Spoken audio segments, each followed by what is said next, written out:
8 March 2026 ঘটনাস্থল ফেনী চট্টগ্রাম মহাসড়ক।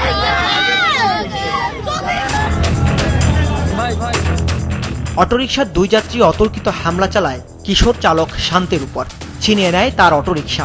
ছিনতাইকারীদের পেছনে রিকশা চালক দৌড় দিলে বেপরোয়া ট্রাকের চাপায় ঘটনাস্থলে মৃত্যু হয় তার।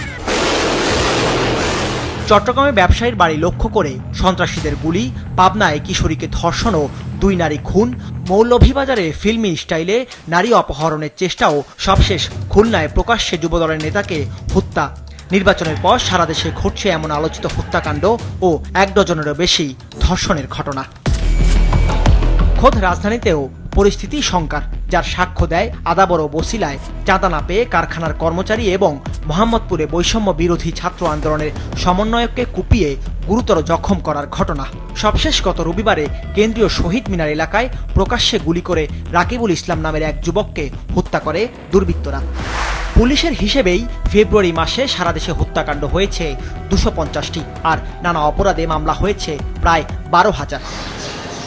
অপরাধ বিশ্লেষকরা বলছেন, পরিস্থিতি নিয়ন্ত্রণে আইন শৃঙ্খলা বাহিনীর প্রাতিষ্ঠানিক সক্ষমতা ও জন আস্থার প্রশ্ন জড়িত, যদিও পুলিশ বলছে পরিস্থিতি নিয়ন্ত্রণে। 24-এর পর থেকে আইন শৃঙ্খলা বাহিনীর যে ঘুরে দাঁড়ানোর প্রশ্ন, এখনও তারা পরিপূর্ণভাবে যে ঘুরে দাঁড়াতে পেরেছে এটা আমাদের কাছে মনে হয় না। এখনও বেশ কিছু ঘাটতি আছে।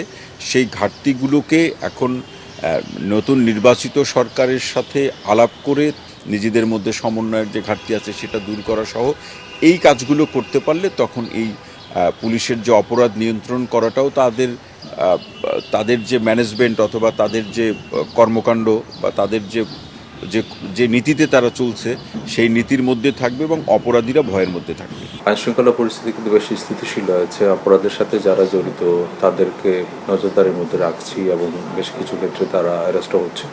এর বাইরে যেসব ঘটনা ঘটছে, পুলিশের কাছে যদি সুনির্দিষ্ট অভিযোগ আসে সেটা আমরা তদন্তপূর্বক ব্যবস্থা নিচ্ছি।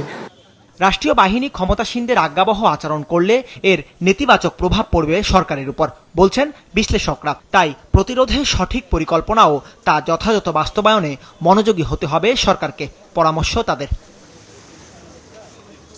দাউদ হাসান, মাছরাঙা সংবাদ, ঢাকা।